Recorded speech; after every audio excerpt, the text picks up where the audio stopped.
Thanks for joining me on Winning Strategies. On this episode, we're going to talk about being prepared. We're going to talk about best interest.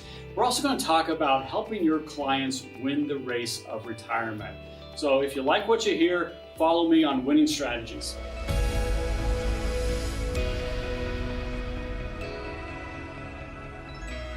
A couple of months ago, I had the great opportunity to be around a lot of college students at an industry issues competition.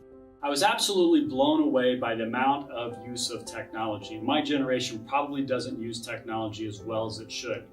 However, what I walked away from that meeting with is a better understanding about how easy our clients have to get answers. Whether it's an answer on a specific fee, whether it's an answer on a specific mutual fund return, any answer is available with the internet in a matter of split seconds. So many times when I'm listening to presentations that advisors give, they're giving answers. And the reality is that clients can find the answers. What they need is the knowledge behind those answers. They need to know all the complexities of all those answers and how that fits into a strategy to help them win the retirement game. So today, I want you to think about the strategy behind all of the answers, because if you continue giving answers, you are nothing more than a commodity that's going to battle against the internet, and we will all lose that game. One of my mentors in an insurance company said the internet is a great place to disseminate information, but is a poor place to sell. And I couldn't agree with that more. So don't be giving out the answers, make sure that you're giving knowledge. So your winning strategy for this week is to think about the strategy behind all the answers that your clients can get from any other source besides you.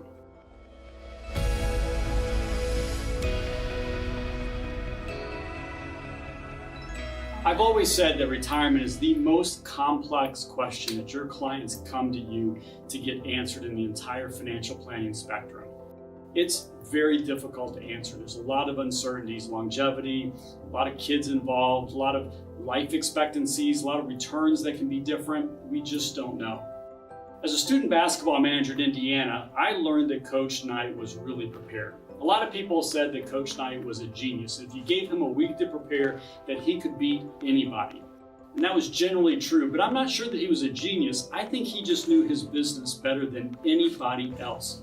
So I'm going to challenge you today to think about how to build preparedness into your financial plans.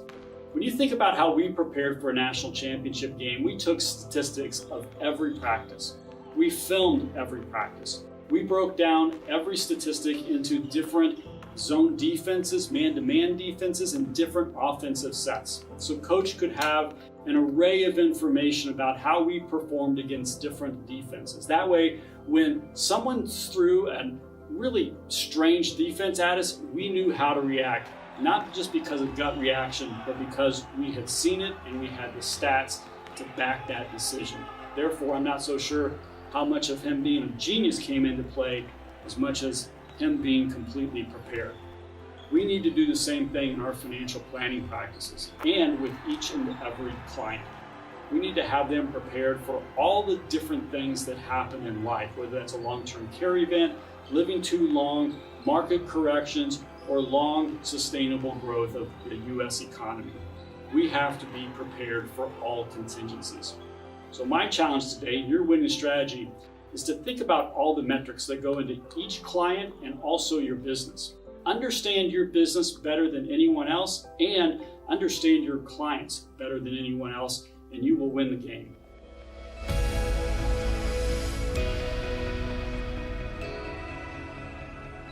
Having grown up in Indianapolis for most of my life, I always try to watch the Indianapolis 500. It's called the greatest spectacle in racing for a reason. There's 33 cars going down the main straight to start the race at 220 miles an hour. It is the most exciting start in racing history. But 500 miles is a long race. A lot can happen. Engines fail, accidents happen. You have to go through multiple pit stops to make sure that you're razor sharp. At the end of the day, you have to make sure that your car is running and that it's in first place in order to win the race. That's the same thing when it comes to retirement planning.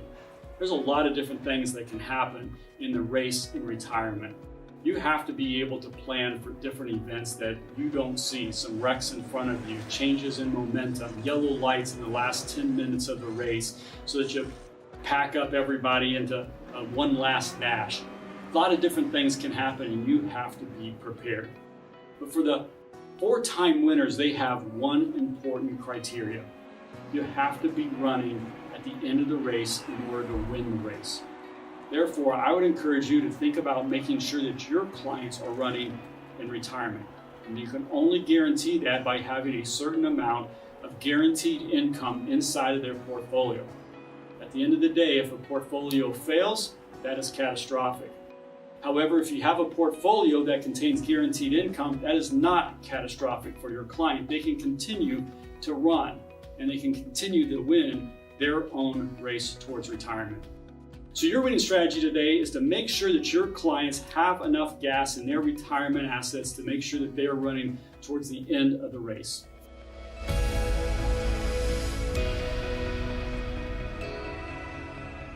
Throughout 2019, there's a lot of noise in our industry around best interest or fiduciary standard, whether that's going to come from the SEC, but most importantly right now, what we're seeing currently is a lot of state agencies making their own fiduciary rule.